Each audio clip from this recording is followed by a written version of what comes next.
I received this week a question from one of our followers on Instagram asking about, goal setting. Mainly, it was about how do you get back on track when you feel so far away from your original goal. And I think I'll answer this with the kind of understanding of self-care. The idea that you've, uh, let's say, traveled away from your goal is really only based on the standards that you set on your goal previously.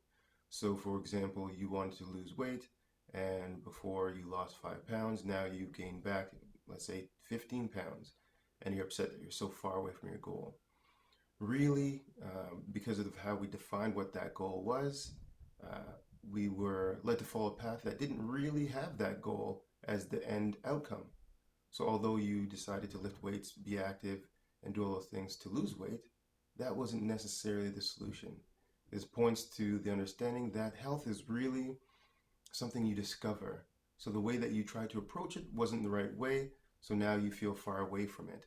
This generally means that there's just something else to look for. There's another way to get to that goal. The way you achieved it before wasn't quite the real thing. So what has happened is kind of life and lifestyle and all those kind of things have told you to look in a different direction. However, it is frustrating to go through this experience because you're like, well, what do I do now? What am I supposed to do with this? I still feel so far away. And really, in recognizing you did do all the hard work to get there and you learned something from it. What you learned is what the end goal was of that way of pursuing your challenge or trying to overcome your challenge. Now, with this new information, how can we use it to be able to point ourselves in a more appropriate direction? I think that's the best way to look at that scenario. And for more support, feel free to email designfitness.ca and we'll delve more into that question, or one-on-one, we'll sit down and have a talk.